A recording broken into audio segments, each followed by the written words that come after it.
जय हिंद, वंदे मातरम। स्वागत है आप सभी का फ्री एग्जाम जिन टूट चैनल पर। दोस्तों, अगर आप यूपी प्लस सी लोअर पीसीएस का एग्जाम देने वाले हैं तो आज की वीडियो आपके लिए अति महत्वपूर्ण होगी, जिसमें हमने उत्तर प्रदेश करंट अफेयर जनवरी से लेकर के जुलाई तक उन सभी प्रश्नों को देखने वाले हैं जो निश्चित ही एग्जाम में बनेंगे।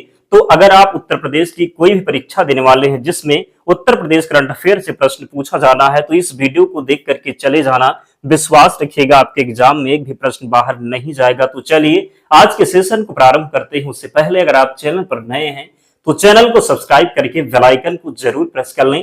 पहला शानदार प्रश्न आपके स्क्रीन पर है। पूछा गया है कि शेखा झील पक्षी अभ्यारण्य को भारत का कौन सा रामसर स्थल घोषित किया गया। तो राइट आंसर इसका क्या हो जाएगा। समय बिल्कुल भी नहीं लेंगे, केवल ताबड़तोड़ रिवीजन करना है। तो शेखा झील पक्षी अभ्यारण्य को भारत का कौन सा रामसर स्थल घोषित किया गया। तो सही उत्तर होने वाला है कौन सा, तो 99 इसका राइट आंसर हो जाएगा। गलती नहीं करेंगे, जरूर याद रखेंगे। दूसरा प्रश्न है, शेखा झील पक्षी अभ्यारण्य उत्तर प्रदेश के किस जिले में स्थित है। प्रयागराज, अलीगढ़, आगरा या फिर गोंडा। तो शेखा झील पक्षी अभ्यारण्य उत्तर प्रदेश के किस जिले में स्थित है। तो सही उत्तर हो जाएगा अलीगढ़ में। कहां पर, तो अलीगढ़ इसका राइट आंसर होगा। तीसरा प्रश्न है, उत्तर प्रदेश का राजकीय पक्षी कौन सा है। उत्तर प्रदेश का राजकीय पक्षी कौन सा हो जाएगा, तो सारस क्रेन राइट आंसर होगा। चौथा प्रश्न है, मार्च 2026 में उत्तर प्रदेश सरकार ने किसके संरक्षण और इको टूरिज्म के लिए सारस सर्किट विकसित करने की घोषणा की। मोर, सारस क्रेन, गंगा डॉल्फिन, काला हिरण। तो बताइए राइट आंसर क्या हो जाएगा। मार्च 2026 में उत्तर प्रदेश सरकार ने किसके संरक्षण और इको टूरिज्म के लिए सारस सर्किट विकसित करने की घोषणा की। तो सही उत्तर इसका होने वाला है सारस क्रेन। क्या हो जाएगा, तो याद रखेंगे जो राइट आंसर होगा ये सारस क्रेन हो जाएगा। अगला है, पांचवा प्रश्न आपके स्क्रीन पर है। पूछा गया है कि 2026 में उत्तर प्रदेश में सारस क्रेन की कुल संख्या कितनी बताई गई। 2026 में उत्तर प्रदेश में सारस क्रेन की कुल संख्या कितनी बताई गई। तो सही उत्तर हो जाएगा 20,628। कितना, तो राइट आंसर होगा 20,628। और आप सभी से विनम्र निवेदन है, जिन्होंने अब तक वीडियो लाइक नहीं किया है लाइक जरूर करना है और चैनल निश्चित सब्सक्राइब करना है आपको। याद रखिएगा, अगर ये वीडियो आप पूरी देख लेते हैं, लगभग 200 प्रश्न हैं। विश्वास रखिएगा करंट अफेयर से आपके एग्जाम में प्रश्न बाहर नहीं जाएगा। पूरे ध्यान से देखना है। पीडीएफ आपको अंत में हम बताएंगे कि कहां मिलेगी, तो पूरे ध्यान से अंत तक एक एक प्रश्नों को देखना है। उत्तर प्रदेश में सबसे अधिक सारस क्रेन किस वन प्रभाग में पाए गए। तो किस वन प्रभाग में, इटावा हो जाएगा। कहां पर, तो इटावा राइट आंसर होगा। सातवां प्रश्न है, बांदा के कालिंजर क्षेत्र को राष्ट्रीय भू विरासत स्थल का दर्जा किस संस्था ने दिया। तो अभी आपका यूपीडब्ल्यूएससी बोरिंग टेक्नीशियन का एग्जाम था, उसमें यह प्रश्न पूछा गया था कि बांदा के कालिंजर क्षेत्र को राष्ट्रीय भू विरासत स्थल का दर्जा किस संस्था ने दिया। तो राइट आंसर इसका हो जाएगा भारतीय भूवैज्ञानिक सर्वेक्षण। क्या होगा, तो भारतीय भूवैज्ञानिक सर्वेक्षण इसका राइट आंसर हो जाएगा। आठवां प्रश्न है, कालिंजर क्षेत्र की भूवैज्ञानिक संरचना किसके कारण महत्वपूर्ण है। क्या होगा राइट आंसर, तो कालिंजर क्षेत्र की भूवैज्ञानिक संरचना किसके कारण महत्वपूर्ण है। राइट आंसर इसका हो जाएगा इपाक्रियन अनकंफॉर्मिटी, इसका सही उत्तर होगा। नेक्स्ट है, पार्वती अरंगा पक्षी अभ्यारण्य को किस क्षेत्र के रूप में घोषित किया गया है। यूपी लेखपाल के एग्जाम में यह प्रश्न पूछा गया था। राष्ट्रीय उद्यान, tiger reserve, eco sensitive zone, biosphere reserve. तो पार्वती अरंगा पक्षी अभ्यारण्य को किस क्षेत्र के रूप में घोषित किया गया है। राइट आंसर इसका हो जाएगा इको सेंसिटिव जोन। क्या होगा, तो इको सेंसिटिव जोन हो जाएगा। पूछा जाए पार्वती अरंगा पक्षी किस जिले में है, तो ये गोंडा में है। कहां पर है, तो गोंडा हो जाएगा। राइट आंसर क्या होगा, तो गोंडा हो जाएगा। अगला है, जनवरी 2026 में नदी डॉल्फिन के दूसरे व्यापक आकलन की शुरुआत कहां से की गई। कानपुर, प्रयागराज, वाराणसी या फिर बिजनौर। तो जनवरी 2026 में नदी डॉल्फिन के दूसरे व्यापक आकलन की शुरुआत कहां से की गई। कहां से की गई, तो बिजनौर हो जाएगा। राइट आंसर क्या हो जाएगा, तो बिजनौर होगा राइट आंसर। 11 नंबर प्रश्न है, नदी डॉल्फिन सर्वेक्षण का समन्वय किस संस्था द्वारा किया जा रहा है। इसरो, भारतीय वन्यजीव संस्थान, नीति आयोग, भारतीय भूवैज्ञानिक सर्वेक्षण। तो नदी डॉल्फिन सर्वेक्षण का समन्वय किस संस्था द्वारा किया जा रहा है। किस संस्था द्वारा किया जा रहा है, तो भारतीय वन्यजीव संस्थान। क्या हो जाएगा, तो भारतीय वन्यजीव संस्थान राइट आंसर होगा। उत्तर प्रदेश के पहले आर्थिक सर्वेक्षण का मुख्य लक्ष्य क्या है? $1 ट्रिलियन अर्थव्यवस्था, $1.5 ट्रिलियन अर्थव्यवस्था, 2 ट्रिलियन या फिर 5 ट्रिलियन? तो बताइए राइट आंसर क्या होगा। उत्तर प्रदेश के पहले आर्थिक सर्वेक्षण का मुख्य लक्ष्य क्या है? क्या हो जाएगा? तो राइट आंसर होगा $1 ट्रिलियन अर्थव्यवस्था हो जाए कितना? तो $1 ट्रिलियन अर्थव्यवस्था इसका राइट आंसर होगा। उत्तर प्रदेश देश का पहला राज्य बना जिसने किस क्षेत्र के लिए अलग निर्यात केंद्रित नीति लागू की? कृषि, पर्यटन, आबकारी या फिर शिक्षा? तो उत्तर प्रदेश के बात करेंगे, उत्तर प्रदेश देश का पहला राज्य बना जिसने किस क्षेत्र के लिए अलग निर्यात केंद्रित नीति लागू की? तो राइट आंसर हो जाएगा आबकारी। क्या होगा? तो आबकारी हो जाएगा। अगला है HCL फॉक्सकॉन सेमीकंडक्टर यूनिट कहां स्थापित की जा रही है? HCL फॉक्सकॉन सेमीकंडक्टर यूनिट कहां स्थापित की जा रही है? कहां पर? तो ग्रेटर नोएडा यमुना सिटी। क्या हो जाएगा? तो ग्रेटर नोएडा की यमुना सिटी। नेक्स्ट है HCL फॉक्सकॉन सेमीकंडक्टर यूनिट किस सेक्टर में स्थित है? Sector 18, sector 25, sector 32, sector 28। तो HCL फॉक्सकॉन सेमीकंडक्टर यूनिट किस सेक्टर में स्थित है? तो राइट आंसर इसका हो जाएगा सेक्टर 28। क्या हो जाएगा? तो सेक्टर 28 हो जाएगा। आप में से बहुत से ऐसे साथी हैं जिन्होंने अब तक वीडियो लाइक नहीं किया। निवेदन है आप सभी से वीडियो जरूर लाइक कर दें क्योंकि काफी मेहनत लगती है। अगर हम आपके लिए इतनी मेहनत कर रहे हैं तो आपका भी कर्तव्य बनता है कि आप लोग भी सपोर्ट जरूर करें ताकि हमारा भी मोटिवेशन बना रहे, हम आपके लिए निरंतर प्रयास कर सकें। तो जिन्होंने अब तक वीडियो लाइक नहीं किया है जल्दी से लाइक कर दीजिए और चैनल निश्चित ही सब्सक्राइब करना है। प्रश्न है कि उत्तर प्रदेश और उत्तर भारत की पहली सेमीकंडक्टर इकाई कौन सी है? TCS unit, HCL Foxconn unit, VL unit, DRDO unit? तो बताना है राइट आंसर क्या हो जाएगा। उत्तर प्रदेश और उत्तर भारत की पहली सेमीकंडक्टर इकाई कौन सी है? तो उत्तर प्रदेश और उत्तर भारत की पहली सेमीकंडक्टर इकाई की बात करेंगे तो ये HCL फॉक्सकॉन यूनिट हो जाएगा। अगला है निवेश मित्र 3.0 पोर्टल का उद्घाटन किसने किया? राइट आंसर हो जाएगा मुख्यमंत्री योगी आदित्यनाथ ने। अगला है निवेश मित्र 3.0 किस प्रकार की प्रणाली के रूप में कार्य करता है? किस प्रकार की प्रणाली के रूप में कार्य करता है? तो सिंगल विंडो हो जाएगा। क्या हो जाएगा? तो सिंगल विंडो हो जाएगा। जेवर अंतरराष्ट्रीय हवाई अड्डे के प्रथम चरण का उद्घाटन कब किया गया? 15 जनवरी 2026, 28 मार्च 2026, 5 अप्रैल 2026 या फिर 10 मई 2026? तो जेवर अंतरराष्ट्रीय हवाई अड्डे के प्रथम चरण का उद्घाटन कब किया गया? जेवर अंतरराष्ट्रीय हवाई अड्डे के प्रथम चरण का उद्घाटन कब किया गया? तो ये किया गया 28 मार्च 2026 को। कब? तो 28 मार्च 2026 जेवर अंतरराष्ट्रीय हवाई अड्डे के प्रथम चरण का उद्घाटन कब किया गया? तो 28 मार्च 2026 हो जाएगा। जेवर हवाई अड्डा किस जिले में स्थित है? गाजियाबाद, कानपुर, मेरठ या फिर गौतम बुद्ध नगर? तो जेवर हवाई अड्डा किस जिले में स्थित है? जेवर हवाई अड्डा की बात करेंगे तो ये गौतम बुद्ध नगर में। कहां पर? तो जेवर हवाई अड्डा गौतम बुद्ध नगर राइट आंसर हो जाएगा। देश का पहला सरकारी अस्पताल आधारित AI क्लिनिक कहां शुरू किया गया? लखनऊ, ग्रेटर नोएडा के JMS में, कानपुर, प्रयागराज? तो क्या हो जाएगा? देश का पहला सरकारी अस्पताल आधारित AI क्लिनिक कहां शुरू किया गया? बताइए कि राइट आंसर क्या होगा। तो राइट आंसर होगा ग्रेटर नोएडा की JMS में। देश का पहला सरकारी अस्पताल आधारित AI क्लिनिक कहां शुरू किया गया? तो ग्रेटर नोएडा की JMS में। अगला है प्रोटॉन बीम थेरेपी केंद्र किस संस्थान में स्थापित किया जाएगा? प्रोटॉन बीम थेरेपी केंद्र किस संस्थान में स्थापित किया जाएगा? किस संस्थान में किया जाएगा? तो Kalyan Singh super speciality cancer संस्थान लखनऊ हो जाएगा। प्रोटीन वेम थेरेपी केंद्र किस संस्थान में स्थापित किया जाएगा? तो Kalyan Singh super speciality cancer संस्थान लखनऊ होगा।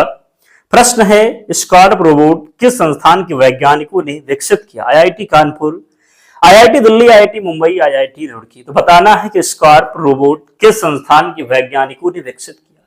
तो जब बात होगी स्कॉर्प रोबोट की तो स्कॉर्प रोबोट की बात होगी तो IIT कानपुर हो जाएगा। क्या हो जाएगा? तो IIT कानपुर हो जाएगा। प्रश्न है कि स्कॉर्प को किस प्रकार का रोबोट बताया गया है?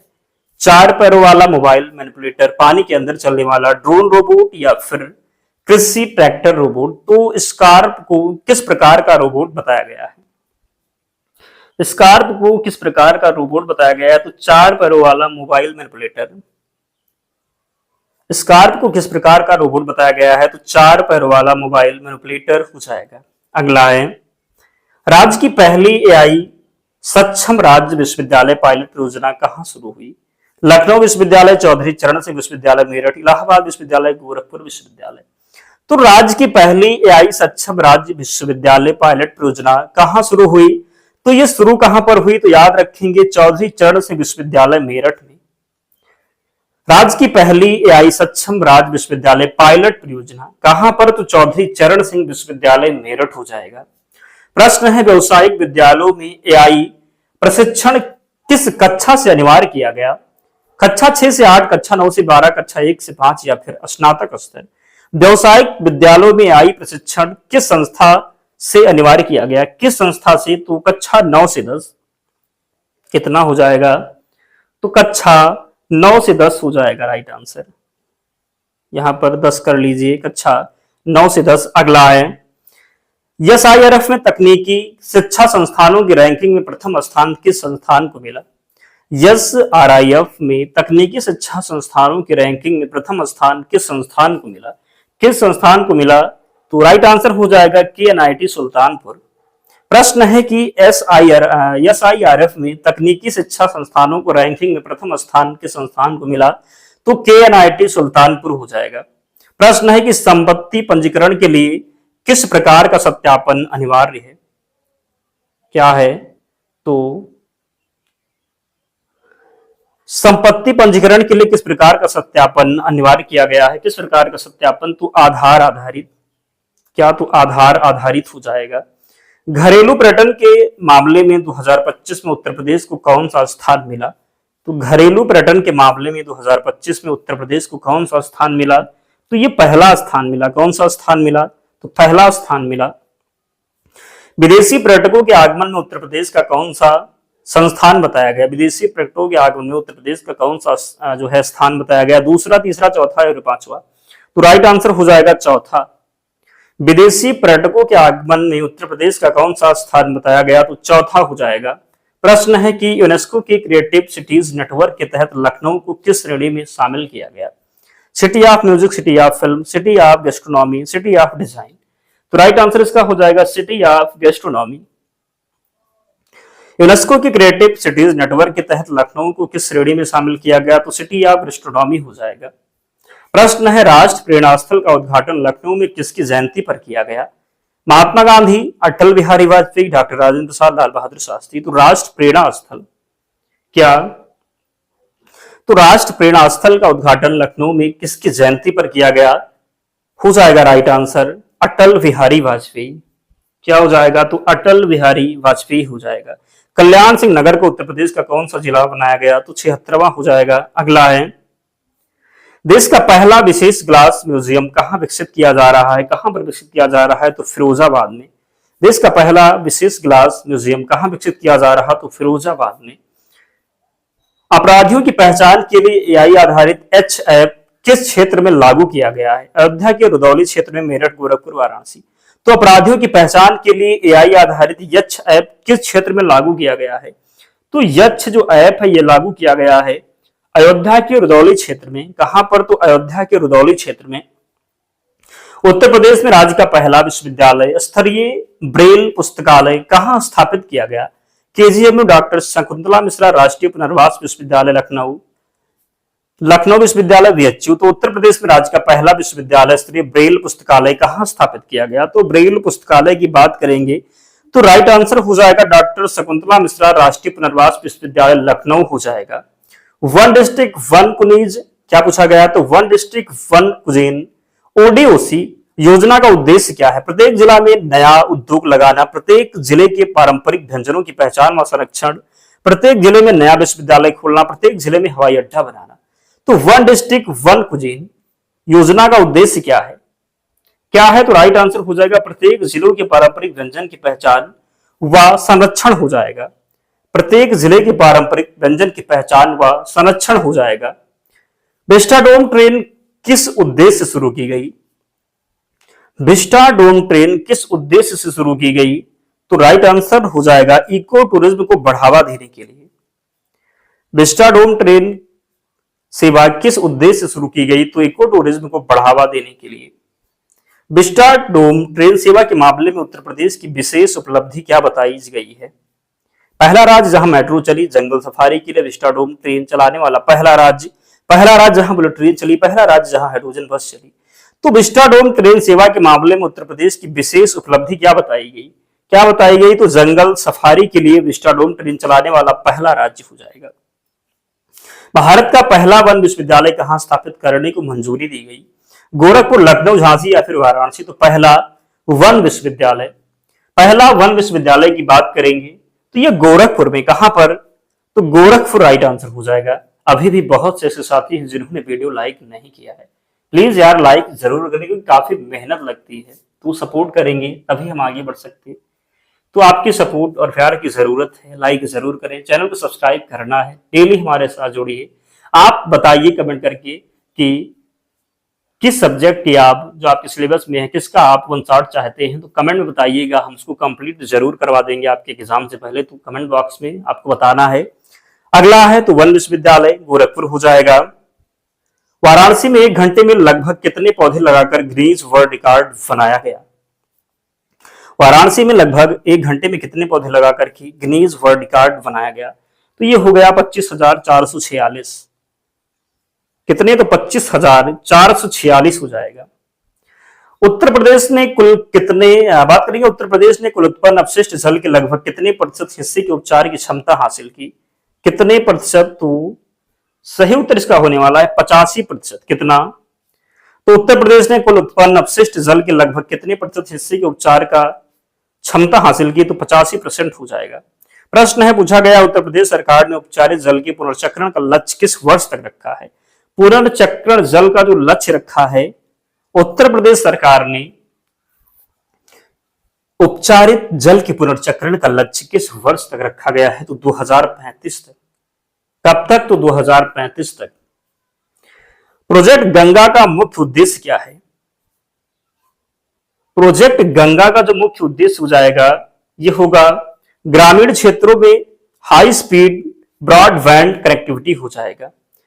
प्रोजेक्ट गंगा के तहत लगभग कितने ग्रामीण परिवारों को लाभ पहुंचाने का लक्ष्य है? प्रोजेक्ट गंगा के तहत लगभग कितने ग्रामीण परिवारों को लाभ पहुंचाने का लक्ष्य है? तो ये 10 लाख हो जाएगा। कितना? तो 10 लाख हो जाएगा। लखनऊ में सिटी ऑफ गैस्ट्रोनॉमी का दर्जा किस संस्था के क्रिएटिव सिटीज नेटवर्क के तहत मिला? तो किस संस्था के क्रिएटिव सिटीज नेटवर्क के तहत मिला? तो राइट आंसर इसका होने वाला है यूनेस्को। क्या हो जाएगा? तो यूनेस्को हो जाएगा। उत्तर प्रदेश में साइबर धोखाधड़ी के मामले में गोल्डन आवर रणनीति के तहत त्वरित रिकवरी में कौन सा स्थान बताया गया? तीसरा स्थान बताया गया। कौन सा स्थान? तो तीसरा स्थान बताया गया। उत्तर प्रदेश के किस शहर में देश का पहला विशेष ग्लास म्यूजियम विकसित किया जा रहा है? विशेष ग्लास म्यूजियम जो विकसित किया जा रहा है ये फिरोजाबाद में विकसित किया जा रहा है। कहां पर? तो फिरोजाबाद में।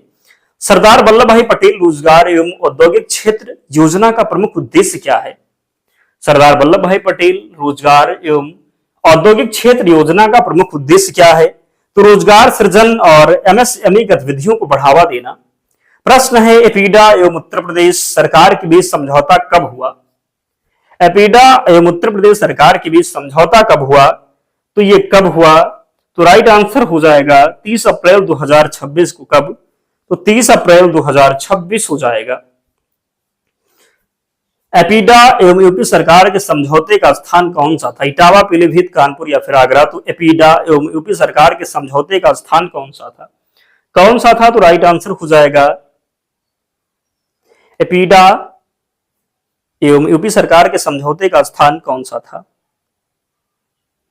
तो कहां पर हुआ था? तो पीलीभीत में। कहां पर? तो पीलीभीत में। एपीडा यूपी सरकार के समझौते का प्रमुख उद्देश्य क्या है? प्रमुख उद्देश्य क्या है? तो भारत का पहला एकीकृत बासमती और जैविक प्रशिक्षण सह प्रदर्शन फार्म बनाना। एपीडा के प्रस्तावित प्रशिक्षण सह प्रदर्शन फार्म की लीज कितने वर्षों की है? 25, 50, 70 या फिर 99? तो एपीडा की प्रस्तावित प्रशिक्षण सह प्रदर्शन फार्म की लीज कितने वर्षों की है? कितने वर्षों की है? तो 70 वर्ष की है। कितने वर्षों की है? तो 70 वर्ष की है। एपीडा परियोजना के लिए लगभग कितनी भूमि निर्धारित की गई है? तो एपीडा परियोजना के लिए जो है लगभग कितनी भूमि निर्धारित की गई है? तो राइट आंसर हो जाएगा 50 एकड़। कितनी? तो 50 एकड़। एपीडा परियोजना का स्थान कौन सा है? तो एपीडा परियोजना का जो स्थान है ये कौन सा हो जाएगा? तो ये टांडा विजेसी पीलीभीत हो जाएगा। एपीडा परियोजना का स्थान कौन सा है? तो टांडा विजेसी पीलीभीत हो जाएगा। एपीडा परियोजना में निम्न में से कौन सी सुविधा शामिल है? सभागार, संग्रहालय, प्रयोगशाला, उपयुक्त सभी। एपीडा परियोजना में निम्न में से कौन सी सुविधा शामिल है? राइट आंसर हो जाएगा सभागार भी, संग्रहालय भी, प्रयोगशाला, तो उपरोक्त सभी हो जाएगा। अगला है कोका कोला इंडिया एवं इन्वेस्ट यूपी के बीच समझौते की अवधि कितनी है? कोका कोला इंडिया एवं इन्वेस्ट यूपी के बीच समझौते की जो अवधि है कितनी है? तो ये 3 वर्ष है। कितनी है? तो 3 वर्ष हो जाएगा। कोका कोला इंडिया एवं इन्वेस्ट यूपी के बीच समझौते की अवधि कितनी है? 3 वर्ष हो जाएगा। कोका कोला इंडिया एवं इन्वेस्ट यूपी समझौते का एक प्रमुख उद्देश्य क्या है? तो प्रमुख उद्देश्य क्या है? तो राइट आंसर हो जाएगा जल संरक्षण। क्या होगा? तो जल संरक्षण हो जाएगा। कोका कोला इंडिया एवं इन्वेस्ट यूपी समझौते में निम्न में से किसका विस्तार शामिल है? पर्यटन सुविधाएं, हवाई अड्डे, विश्वविद्यालय, न्यायालय। किसका विस्तार शामिल है? तो राइट आंसर हो जाएगा पर्यटन सुविधाएं। क्या? तो पर्यटन सुविधाएं। इन्वेस्ट यूपी का गठन किस वर्ष हुआ? तो इन्वेस्ट यूपी का जो गठन हुआ ये किस वर्ष हुआ? 2020 में। इन्वेस्ट यूपी का गठन किस वर्ष हुआ? 2020 में इन्वेस्ट यूपी का गठन हुआ। विटली पुरस्कार 2026 किस भारतीय को मिला? प्रवीण शेख, जगदीपिका पाल, प्रवीण पटेल, मनिंद्र अग्रवाल। तो विटली पुरस्कार 2026 किस भारतीय को मिला?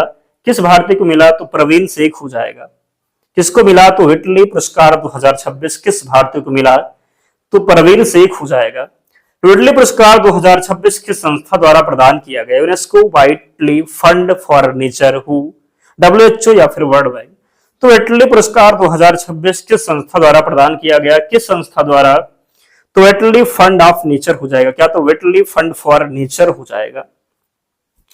विटली पुरस्कार 2026 विजेता प्रवीण शेख का कार्य किससे संबंधित है? किससे संबंधित है? तो राइट आंसर इसका हो जाएगा गंगा किनारे इंडियन स्किमर सामुदायिक संरक्षण हो जाएगा। नेक्स्ट है प्रश्न है लंदन रॉयल सोसाइटी के फेलो के रूप में किस भारतीय को चुना? लंदन रॉयल सोसाइटी के फेलो के रूप में किस भारतीय को चुना? किस भारतीय को? तो राइट आंसर हो जाएगा क्या? तो प्रोफेसर मनिंद्र अग्रवाल हो जाएगा। कौन? तो प्रोफेसर मनिंद्र अग्रवाल इसका राइट आंसर होगा। प्रोफेसर मनिंद्र अग्रवाल किस संस्थान के निदेशक हैं? किस संस्थान के निदेशक हैं? तो राइट आंसर हो जाएगा IIT कानपुर। प्रोफेसर मनिंद्र अग्रवाल किस संस्थान के निदेशक हैं? तो IIT कानपुर हो जाएगा। डॉक्टर सौम्या स्वामीनाथन किस संस्था की पूर्व मुख्य वैज्ञानिक हैं? WHO, यूनिसेफ, यूनेस्को या फिर IMF। तो डॉक्टर सौम्या स्वामीनाथन किस संस्था की पूर्व मुख्य वैज्ञानिक है? किस संस्था की हैं? तो WHO की है। डॉक्टर सौम्या स्वामीनाथन किस संस्था की पूर्व मुख्य वैज्ञानिक हैं? तो WHO हो जाएगा। डॉक्टर सौम्या स्वामीनाथन और उनके पिता के संबंध में क्या विशेषता है? डॉक्टर सौम्या स्वामीनाथन और उनके पिता के संबंध में क्या विशेषता है? तो दोनों पिता पुत्री वैज्ञानिक हैं। डॉक्टर सौम्या स्वामीनाथन उनके पिता क्या हैं? तो दोनों पिता पुत्री वैज्ञानिक हैं। संसद रत्न पुरस्कार 2026 में कुल कितने सांसदों का चुना गया? संसद रत्न पुरस्कार 2026 में कुल कितने सांसदों का चयन हुआ? कितने सांसदों का चयन हुआ? तो 12 सांसदों का। कितने? तो 12 सांसदों का। अगला है संसद रत्न पुरस्कार 2026 में कितने लोकसभा सांसद चुने गए? 8, 10, 12 या फिर 14। तो कितने लोकसभा सांसद चुने गए? तो 12 हो जाएगा। कितना होगा? तो इसका राइट आंसर 10 हो जाएगा। संसद रत्न पुरस्कार 2026 में कितने राज्यसभा सांसद चुने गए? तो 2 राज्यसभा सांसद। कितने? तो 2 राज्यसभा सांसद। संसद रत्न पुरस्कार 2026 में उत्तर प्रदेश के विजेताओं में कौन शामिल है? जगदम्बिका पाल और प्रवीण पटेल, प्रवीण शेख और मनिंद्र अग्रवाल, सौम्या स्वामीनाथन और जगदम्बिका पाल, अमित शाह और प्रवीण पटेल। तो संसद रत्न पुरस्कार 2026 में उत्तर प्रदेश के विजेताओं में कौन शामिल है? कौन शामिल है इसमें? तो इसमें शामिल हो जाएगा जगदम्बिका पाल। कौन? तो जगदम्बिका पाल और प्रवीण पटेल। जगदम्बिका पाल और प्रवीण पटेल राइट आंसर होगा। संसद रत्न पुरस्कार की शुरुआत किस वर्ष हुई थी? 2005, 2010, 2015 या फिर 2020 में? तो संसद रत्न पुरस्कार की शुरुआत किस वर्ष हुई थी? 2010 में। संसद रत्न पुरस्कार की शुरुआत किस वर्ष हुई? 2010 इसका राइट आंसर हो जाएगा। संसद रत्न पुरस्कार की शुरुआत किसके सुझाव पर हुई थी? Mahatma Gandhi, doctor APJ Abdul Kalam, Atal Bihari Vajpayee, Narendra Modi. तो संसद रत्न पुरस्कार की शुरुआत किसके सुझाव पर हुई थी? किसके सुझाव पर? तो डॉक्टर एपीजे अब्दुल कलाम। संसद रत्न पुरस्कार की शुरुआत किसके सुझाव पर हुई थी? डॉक्टर एपीजे अब्दुल कलाम इसका राइट आंसर हो जाएगा। संसद रत्न पुरस्कार से संबंधित अस्थायी समितियों में निम्न में से कौन सी शामिल है? कौन सी शामिल है? तो राइट आंसर हो जाएगा कृषि भी, वित्त भी, ग्रामीण विकास भी, तो उपरोक्त सभी हो जाएगा। विजिट माई स्टेट पर्यटन अभियान किस राज्य से संबंधित है? बिहार, उत्तर प्रदेश, मध्य प्रदेश, राजस्थान। तो विजिट माई स्टेट पर्यटन अभियान किस राज्य से संबंधित है? किस राज्य से संबंधित है? तो ये यूपी से संबंधित है। किससे? तो उत्तर प्रदेश से संबंधित है। विजिट माई स्टेट पर्यटन अभियान उत्तर प्रदेश से संबंधित है। विजिट माई स्टेट अभियान किस मंत्रालय से संबंधित है? तो विजिट माई स्टेट अभियान किस मंत्रालय से संबंधित है? तो ये संबंधित है पर्यटन एवं संस्कृति मंत्रालय हो जाएगा। विजिट माई स्टेट अभियान का प्रारंभ कब हुआ? विजिट माई स्टेट अभियान का जो प्रारंभ हुआ मई 2026 में। कब? तो मई 2026 में। विजिट माई स्टेट अभियान के तहत सरकारी संग्रहालयों में बच्चों एवं परिवारों को कितने समय तक निःशुल्क प्रवेश दिया जाएगा? 1 माह, 2 माह, 3 माह या फिर 6 माह? तो बताना है आपको कि विजिट माई स्टेट अभियान के तहत सरकारी संग्रहालयों में बच्चों एवं परिवारों को कितने समय तक निःशुल्क प्रवेश दिया जाएगा? कितने समय तक? तो 2 माह। कितना हो जाएगा? तो 2 माह राइट आंसर होगा।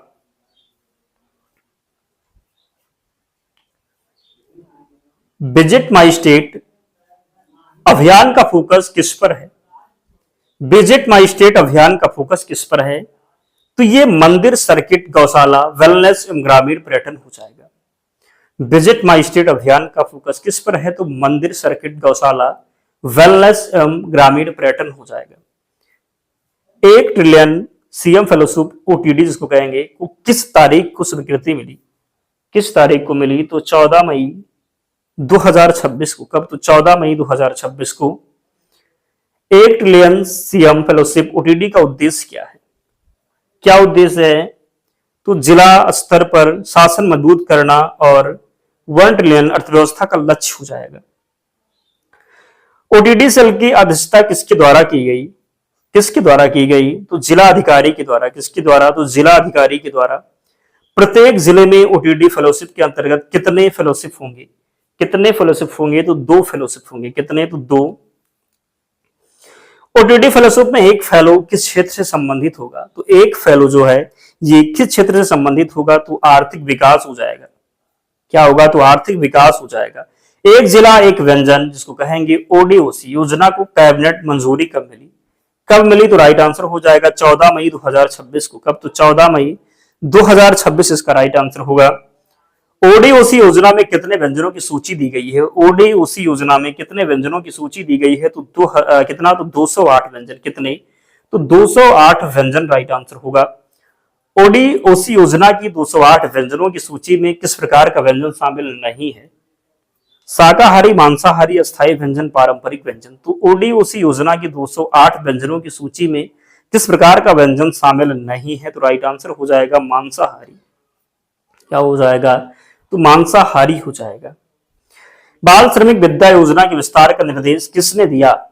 मुख्यमंत्री योगी आदित्यनाथ, राज्यपाल, मुख्य सचिव, पर्यटन मंत्री। बाल श्रमिक विद्या योजना के विस्तार का निर्देश किसने दिया? किसने दिया? तो राइट आंसर हो जाएगा मुख्यमंत्री योगी आदित्यनाथ। बाल श्रमिक विद्या योजना का विस्तार राज्य के कितने जिलों में करने का निर्देश दिया गया है? बाल श्रमिक विद्या योजना का विस्तार राज्य के कितने जिलों में करने का निर्देश दिया गया है? तो 75 जिलों में। कितने? तो 75 जिला राइट आंसर होगा। बाल श्रमिक विद्या योजना पहले कितने जिलों में संचालित थी? बाल श्रमिक विद्या योजना पहले कितने जिलों में संचालित थी? तो राइट आंसर हो जाएगा 20 जिलों में। कितने जिलों में? तो बाल श्रमिक विद्या योजना पहले कितने जिलों में संचालित थी? तो राइट आंसर हो जाएगा 20 जिलों में। कितने जिलों में? तो 20 जिलों में। क्वांट्रिलियन सीएम फेलोशिप में प्रत्येक जिले में आर्थिक विकास से संबंधित फेलो का क्या नाम भूमिका है, तो क्या हो जाएगा, राइट आंसर होगा ओटीडी फेलो हो जाएगा। क्या, तो ओटीडी फेलो इसका राइट आंसर हो जाएगा। अगला है, पूछा गया है कि ओडीओसी का पूरा नाम क्या है, तो ओडीओसी का जो पूरा नाम हो जाएगा ये वन डिस्ट्रिक्ट वन, क्या हो जाएगा, तो वन डिस्ट्रिक्ट वन क्वेश्चन इसका राइट आंसर हो जाएगा। लखनऊ का प्रमुख व्यंजन उत्पाद कौन सा है, लखनऊ का प्रमुख व्यंजन उत्पाद की बात करेंगे तो ये चाट हो जाएगा। लखनऊ का प्रमुख व्यंजन उत्पाद कौन सा है, तो ये चाट हो जाएगा। अयोध्या के प्रमुख व्यंजनों में कौन सा शामिल है, तो अयोध्या के प्रमुख व्यंजनों में कौन सा शामिल है, राइट आंसर हो जाएगा चंद्रकला। क्या हो जाएगा, तो सही उत्तर हो जाएगा चंद्रकला। बाराबंकी किस व्यंजन के लिए दी गई है, तो बाराबंकी की बात करेंगे तो ये लाल पेड़ा हो जाएगा। क्या होगा, तो बाराबंकी लाल पेड़ा हो जाएगा। पूछा गया है कि फल उत्पादन व निर्यात सम्मेलन 2026 कहाँ आयोजित हुआ, तो फल उत्पादन व निर्यात सम्मेलन 2026 कहाँ आयोजित हुआ, तो लखनऊ में। कहां पर, तो लखनऊ हो जाएगा राइट आंसर। फल उत्पादन व निर्यात सम्मेलन कब आयोजित हुआ, तो कब आयोजित हुआ, तो राइट आंसर हो जाएगा 6 से 7 मई 2026। फल उत्पादन व निर्यात सम्मेलन कब आयोजित हुआ, तो 6 से 7 मई 2026। उत्तर क्षेत्रीय कृषि सम्मेलन 2026 कहाँ आयोजित हुआ, उत्तर क्षेत्रीय कृषि सम्मेलन 2026 कहाँ आयोजित हुआ, राइट आंसर हो जाएगा लखनऊ में। कहां पर, तो लखनऊ में। उत्तर क्षेत्रीय कृषि सम्मेलन 2026 कहाँ आयोजित हुआ, तो लखनऊ में।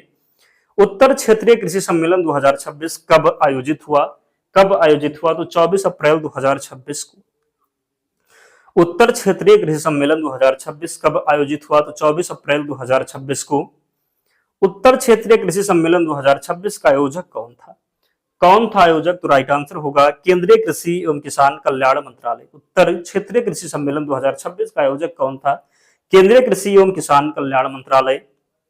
उत्तर क्षेत्रीय कृषि सम्मेलन 2026 में अतिथि कौन थे अतिथि, तो राइट आंसर होगा शिवराज सिंह चौहान एवं सीएम योगी। कौन, तो शिवराज सिंह चौहान एवं सीएम योगी राइट आंसर होगा। नॉर्थ टेक सिंपोजियम 2026 कहाँ आयोजित हुआ, नॉर्थ टेक सिंपोजियम 2026 कहाँ आयोजित हुआ, राइट आंसर हो जाएगा प्रयागराज में। नॉर्थ टेक सिंपोजियम 2026 कहाँ आयोजित हुआ, तो प्रयागराज इसका राइट आंसर होगा। नॉर्थ टेक सिंपोजियम 2026 कब आयोजित हुआ, कब आयोजित हुआ, तो 4 से 6 मई 2026। कब, तो 4 से 6 मई 2026। नॉर्थ टेक सिंपोजियम 2026 का विषय क्या था, तो नॉर्थ टेक सिंपोजियम 2026 का विषय क्या था, रक्षा त्रिवेणी संगम। क्या हो जाएगा, तो नॉर्थ टेक सिंपोजियम 2026 का विषय क्या था, रक्षा त्रिवेणी संगम हो जाएगा। एआई ट्रांसफॉर्मेशन कॉन्क्लेव 2026 कहाँ आयोजित हुआ, वाराणसी, प्रयागराज, लखनऊ या फिर गोरखपुर। तो एआई ट्रांसफॉर्मेशन कॉन्क्लेव 2026 कहाँ आयोजित हुआ, तो राइट आंसर हो जाएगा लखनऊ में। कहां पर, तो लखनऊ होगा सही उत्तर, याद रखेंगे। अगला है, एआई ट्रांसफॉर्मेशन कॉन्क्लेव 2026 कब आयोजित हुआ, कब आयोजित हुआ, तो राइट आंसर हो जाएगा 14 से 16 मई 2026। कब, 14 से 16 मई 2026। एआई ट्रांसफॉर्मेशन कॉन्क्लेव 2026 में एआईसीटी के लिए कितनी राशि निर्धारित की गई, कितनी राशि निर्धारित की गई, तो 368 करोड़ हो जाएगा। एआई ट्रांसफॉर्मेशन कॉन्क्लेव 2026 में एआईसीटी के लिए कितनी राशि निर्धारित की गई, तो 368 करोड़ हो जाएगा। कितना, तो 368 करोड़। यूपीएआई मिशन के लिए कितने करोड़ रुपए का समर्पित आवंटन किया गया, तो यूपीएआई मिशन के लिए कितने करोड़ रुपए का समर्पित आवंटन किया गया, कितने करोड़ रुपए, राइट आंसर हो जाएगा 225 करोड़। कितने, तो 225 करोड़ सही उत्तर होगा। 86वीं जूनियर नेशनल रोइंग चैंपियनशिप कहाँ आयोजित हुई, कहाँ आयोजित हुई, तो राइट आंसर इसका क्या हो जाएगा, बताइए कि 46वीं जूनियर नेशनल रोइंग चैंपियनशिप कहाँ आयोजित हुई, तो सही उत्तर इसका क्या हो जाएगा, जल्दी से बताइए, राइट आंसर क्या होने वाला है। ये कि 86वीं जूनियर नेशनल रोइंग चैंपियनशिप कहाँ आयोजित हुई, तो राइट आंसर हो जाएगा रामगढ़ताल, गोरखपुर। 110 नंबर प्रश्न है और इसका उत्तर आपको कमेंट बॉक्स में बताना है। देखते हैं यहाँ तक किस किसने वीडियो देखी, कौन कौन यहाँ तक पहुंचा। जो यहाँ तक पहुंचा है वो निश्चित ही सफल होने वाला है अपने एग्जाम में, उसको वो अपनी सफलता के लिए सीरियस है, निश्चित ही वो उसको सफलता मिलेगी। और तो बताना है इसका आंसर आपको कमेंट बॉक्स में कि 86वीं जूनियर नेशनल रोइंग चैंपियनशिप में कितने राज्यों के लगभग कितने खिलाड़ी शामिल हुए। तो कमेंट बॉक्स में इसका जो है आंसर जरूर देना है आपको। बताना है कि 86वीं जूनियर नेशनल रोइंग चैंपियनशिप में स्वर्ण पदक किस टीम ने जीता। किस टीम ने जीता? तो यूपी ने जीता। किसने जीता? तो यूपी ने जीता। उत्तर प्रदेश का रोइंग टीम ने कितने वर्ष बाद पदक जीता? क्या पूछा गया है? तो उत्तर प्रदेश की रोइंग टीम ने कितने वर्षों बाद स्वर्ण पदक जीता? कितने वर्षों बाद जीता? तो 36 वर्ष बाद। कितने वर्ष बाद? तो 36 वर्ष बाद। उत्तर प्रदेश की स्वर्ण पदक विजेता रोइंग टीम में कौन शामिल था? कौन शामिल था? तो राइट आंसर हो जाएगा दीपक कुमार। कौन? तो उत्तर प्रदेश की स्वर्ण पदक विजेता रोइंग टीम में कौन शामिल था? दीपक कुमार राइट आंसर होगा। सब जूनियर राष्ट्रीय हॉकी चैंपियनशिप की पुरुष वर्ग में स्वर्ण पदक किसने जीता? तो पुरुष वर्ग में स्वर्ण पदक किसने जीता? तो उत्तर प्रदेश ने। किसने? तो सब जूनियर राष्ट्रीय हॉकी चैंपियनशिप के पुरुष वर्ग में स्वर्ण पदक किसने जीता? तो राइट आंसर हो जाएगा उत्तर प्रदेश ने। सब जूनियर राष्ट्रीय हॉकी चैंपियनशिप के पुरुष वर्ग में रजत पदक किसने जीता? तो रजत पदक एमपी हो जाएगा, यानी मध्य प्रदेश। अगला है, सब जूनियर राष्ट्रीय हॉकी चैंपियनशिप के पुरुष वर्ग में कांस्य पदक किसने जीता? तो कांस्य पदक किसने जीता? तो कांस्य पदक पंजाब हो जाएगा। कांस्य पदक पंजाब हो जाएगा। सब जूनियर राष्ट्रीय हॉकी की चैंपियनशिप के महिला वर्ग में स्वर्ण पदक किसने जीता? तो महिला वर्ग में स्वर्ण पदक जीता झारखंड ने। किसने? तो झारखंड हो जाएगा। मेजा तापीय विद्युत विस्तार परियोजना की क्षमता कितनी है? मेजा तापीय विद्युत विस्तार परियोजना की क्षमता कितनी है? कितनी है? तो 2400 मेगावाट हो जाएगा। प्रश्न है कि मेजा तापीय विद्युत विस्तार परियोजना किस चरण को मंजूरी मिली? किस चरण? तो राइट आंसर इसका होने वाला है कितना? तो चरण 2 हो जाएगा। कितना? तो चरण 2। वीईएल की नई यूनिट किस स्थान पर स्थापित की गई? बीईएल की नई यूनिट किस स्थान पर स्थापित की गई? किस स्थान पर? तो चित्रकूट हो जाएगा। क्या होगा? तो चित्रकूट हो जाएगा। वीईएल यूनिट के निर्माण पर कितनी राशि खर्च की जा रही है? तो कितनी राशि खर्च की जा रही है? राइट आंसर हो जाएगा 562.5 करोड़ हो जाएगा। कितना? तो 562.5 करोड़ होगा। देश का पहला aeronautics national centre of excellence कहां स्थापित किया गया? देश का पहला aeronautics national centre of excellence कहां स्थापित किया गया? तो राइट आंसर हो जाएगा क्या? तो दादरा नगर कानपुर हो जाएगा। देश का पहला aeronautics national centre of excellence कहां स्थापित किया? तो दादरा नगर कानपुर हो जाएगा। नौसेना सौर वाटिका कहां बनाई गई? कानपुर, लखनऊ, वाराणसी या फिर आगरा? तो नौसेना सौर वाटिका कहां बनाई गई? कहां पर बनाई गई? तो लखनऊ में। कहां पर? तो लखनऊ में। प्रश्न है कि नौसेना सौर वाटिका कितने क्षेत्र में बनाई गई? 1 एकड़, 3 एकड़, 2 एकड़ या फिर 10 एकड़? तो नौसेना सौर वाटिका कितने क्षेत्र में बनाई गई? कितने क्षेत्र में बनाई गई? तो 2 एकड़ हो जाएगा। नौसेना सौर वाटिका कितने क्षेत्र में बनाई गई? तो 2 एकड़ हो जाएगा। नौसेना सौर वाटिका के निर्माण पर कितनी राशि खर्च हुई? 19 करोड़, 10 करोड़, 25 करोड़, 30 करोड़? तो नौसेना सौर वाटिका के निर्माण पर कितनी राशि खर्च हुई? कितनी राशि? तो 19 करोड़ हो जाएगा। नौसेना सौर वाटिका के निर्माण पर कितनी राशि खर्च हुई? तो 19 करोड़ इसका राइट आंसर होगा। कितना? तो 19 करोड़ हो जाएगा। सवी वंदे भारत ट्रेन किस रूट पर चलाएगी? लखनऊ, दिल्ली, एमसीएफ, रायबरेली, सोलापुर, कानपुर, मुंबई, प्रयागराज, दिल्ली? तो सवी वंदे भारत ट्रेन किस रूट पर चलाई गई? किस रूट पर चलाई गई? तो बताइए राइट आंसर क्या होगा? सही उत्तर होगा एमसीएफ रायबरेली सोलापुर हो जाएगा। एमसीएफ रायबरेली सोलापुर हो जाएगा। सवई वंदे भारत ट्रेन में किस प्रकार का सेट शामिल था? सवई वंदे भारत ट्रेन में किस प्रकार का सेट शामिल था? तो राइट आंसर होगा 16 car chair car train set हो जाएगा। उत्तर प्रदेश का पहला लॉजिस्टिक हब कहां बनाया गया? मेरठ, सहारनपुर, कानपुर, आगरा? तो उत्तर प्रदेश का पहला लॉजिस्टिक हब कहां बनाया गया? उत्तर प्रदेश का पहला लॉजिस्टिक हब की बात करेंगे तो ये सहारनपुर में। कहां पर? तो सहारनपुर हो जाएगा। प्रयागराज से कानपुर के मध्य कितने किलोमीटर लंबा भूमिगत नदी मार्ग हो जाएगा? 100 kilometre, 150 kilometre, 200 kilometre, 250 kilometre? Prayagraj से कानपुर के मध्य कितने किलोमीटर लंबा भूमिगत नदी मार्ग हो जाएगा? कितने किलोमीटर? तो 200 किलोमीटर हो जाएगा। प्रयागराज से कानपुर के मध्य कितने किलोमीटर लंबा भूमिगत नदी मार्ग हो जाएगा? तो 200 किलोमीटर हो जाएगा। प्रयागराज कानपुर भूमिगत नदी मार्ग की खोज किस संस्था द्वारा की गई? किस संस्था के द्वारा? तो CSIR एनजीआरआई हो जाएगा। एआई वर्षा पूर्वानुमान प्रणाली किस संस्था का पायलट प्रोजेक्ट है? एआई वर्षा पूर्वानुमान प्रणाली किस संस्था का पायलट प्रोजेक्ट है? किस संस्था का हो जाएगा? तो ये आईएमडी हो जाएगा। याद रखेंगे, गलती नहीं करेंगे। एआई वर्षा पूर्वानुमान प्रणाली में किस मॉडल का प्रयोग किया गया? मेघदूत, मानसून, वर्षा, जलधारा। एआई वर्षा पूर्वानुमान प्रणाली में किस मॉडल का प्रयोग किया गया? किस मॉडल का प्रयोग किया गया? तो मेघदूत हो जाएगा। अगला है, एआई वर्षा पूर्वानुमान प्रणाली में सटीक अनुमान कितने दिन पहले लगाया जा सकता है? कितने दिन पहले लगाया जा सकता है? तो 10 दिन पहले। कितने? तो 10 दिन पहले। डीकेसी एक प्रोटीन की खोज किस संस्था की शोधकर्ता ने किया? IIT Delhi, IIT Kanpur, IIT Mumbai, BHU. तो डीकेसी वन प्रोटीन की खोज किस संस्था की शोधकर्ता ने की? तो किस संस्था की? तो आईआईटी कानपुर हो जाएगा। बीएचयू साथी केंद्र में किसकी समीक्षा की गई? बीएचयू साथी केंद्र में किसकी समीक्षा की गई?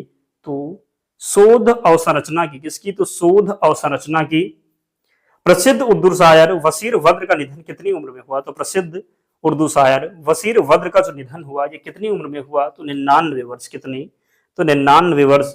वसीर वद्र का जन्म कहाँ हुआ था? तो वसीर वद्र का जो जन्म हुआ था ये अयोध्या में। कहां पर? तो अयोध्या में। वसीर वद्र को 1999 में कौन सा सम्मान मिला था? वसीर वद्र को 1999 में कौन सा सम्मान मिला था? तो पद्म श्री मिला था। क्या मिला था? तो पद्म श्री मिला था। वीर पासी की प्रतिमा किस क्रांति के नायक के रूप में स्थापित की गई? वीर पासी की प्रतिमा किस क्रांति के नायक के रूप में की गई? तो 1857 की क्रांति हो जाएगा। क्या होगा? तो 1857 की क्रांति हो जाएगा। वीर पासी की प्रतिमा का अनावरण कहाँ हुआ? तो वीर पासी की प्रतिमा का अनावरण रायबरेली में। कहां पर? तो रायबरेली में। पहला साहित्यिक पार्क किस जिले में बनाया जाएगा? पहला साहित्यिक पार्क किस जिले में बनाया जाएगा? तो गोरखपुर हो गया। पहला साहित्यिक पार्क किस जिले में बनाया गया? तो गोरखपुर हो गया। उत्तर प्रदेश का पूर्णकालिक पुलिस महानिदेशक डीजीपी किसे नियुक्त किया गया? उत्तर प्रदेश पूर्णकालिक पुलिस महानिदेशक डीजीपी किसे नियुक्त किया गया? तो राइट आंसर हो गया राजीव कृष्ण। क्या? तो राजीव कृष्ण हो गया। एनडीआरएफ को प्रेसिडेंट कलर अवार्ड कहां प्रदान किया गया? तो एनडीआरएफ को प्रसिद्ध कलर अवार्ड, एनडीआरएफ को प्रेसिडेंट कलर अवार्ड कहां प्रदान किया गया? तो कहां पर प्रदान किया गया? तो गाजियाबाद में। कहां पर? तो गाजियाबाद में। गाजियाबाद में किस नई सुविधा की पहल की गई? गाजियाबाद में किस नई सुविधा की पहल की गई? तो सू ट्रेनिंग लैब हो गया। क्या? तो सू ट्रेनिंग लैब हो गया। आपको पीडीएफ बता दें, पीडीएफ मिलेगी टेलीग्राम चैनल पर। कहां पर? तो टेलीग्राम चैनल पर। लिंक डिस्क्रिप्शन बॉक्स में, या फिर आप टेलीग्राम पर जाएंगे, सर्च करेंगे फ्री एग्जाम जोन, चैनल मिल जाएगा। वहां पर आपको सारी पीडीएफ मिल जाएगी। लेकिन आपको सपोर्ट करना है। जैसे ही 500 लाइक इस वीडियो पर कंप्लीट होता है तुरंत पीडीएफ टेलीग्राम चैनल पर अपलोड कर दी जाएगी। तो जल्दी से कमेंट कीजिए और फिर जाइए देखिए टेलीग्राम पर और पीडीएफ का रिवीजन करके एग्जाम देने जाइए और फतेह करके आइए। तो गाजियाबाद में किस नई सुविधा की पहल की गई? किसकी? तो सू ट्रेनिंग लैब हो गया। मिर्जापुर में कौन सी नई पहल की गई? तो मिर्जापुर में कौन सी नई पहल की गई? तो राइट आंसर हो गया Sardar Patel express university. SRS report के अनुसार उत्तर प्रदेश का एमएमआर कितना है? कितना है एमएमआर? तो 154 हो जाएगा। एसआरएस रिपोर्ट के अनुसार उत्तर प्रदेश का एमएमआर कितना है? तो 154 हो गया। लीड्स 2025 में उत्तर प्रदेश की किस श्रेणी में शीर्ष एग्जाम्पलर रहा? लीड्स 2025 में उत्तर प्रदेश किस श्रेणी में शीर्ष एग्जाम्पलर रहा? तो राइट आंसर क्या हो गया? क्या? तो शीर्ष एग्जाम्पलर की बात करेंगे तो राइट आंसर हो जाएगा लॉजिस्टिक्स। क्या? तो लॉजिस्टिक्स इसका राइट आंसर होगा। 35 करोड़ पौधे लगाने के लिए कौन सा अभियान चलाया गया? 35 करोड़ पौधे लगाने के लिए कौन सा अभियान चलाया गया? तो बृहद वृक्षारोपण अभियान 2026 हो जाएगा। स्वदेशी गाय संरक्षण के लिए कौन सा अभियान चलाया गया? तो स्वदेशी गाय संरक्षण के लिए कौन सा अभियान चलाया गया? ऑपरेशन 4 हो गया। क्या? तो ऑपरेशन 4 हो गया। बृहद वृक्षारोपण अभियान 2026 का लक्ष्य क्या है? तो बृहद वृक्षारोपण अभियान 2026 का लक्ष्य हो जाएगा क्या? तो 35 करोड़ पौधे। क्या? तो 35 करोड़ पौधे। चित्रकूट की वीएल यूनिट किस क्षेत्र से संबंधित है? चित्रकूट की बीईएल यूनिट किस क्षेत्र से संबंधित है? तो रक्षा क्षेत्र हो जाएगा। क्या होगा? तो रक्षा क्षेत्र हो जाएगा। क्या? तो रक्षा क्षेत्र हो जाएगा। दोस्तों 151 जो महत्वपूर्ण करंट अफेयर के प्रश्न हमने कंप्लीट करवा दिया। तो अगर आपने अब तक वीडियो लाइक नहीं की है तो लाइक करके ही जाना है। चैनल जरूर सब्सक्राइब कर लेना और पीडीएफ के लिए टेलीग्राम चैनल से जुड़ जाना। लिंक डिस्क्रिप्शन बॉक्स में है, या फिर आप टेलीग्राम पर जाएंगे, सर्च करेंगे फ्री एग्जाम जोन, चैनल मिल जाएगा, ज्वाइन हो जाना। वहां पर आपको सारे पीडीएफ मिल जाएगी। तो मिलते हैं नेक्स्ट वीडियो में, तब तक पढ़ते रहिए, ध्यान रखिए अपना, स्वस्थ और सुरक्षित रहिए। जय हिंद।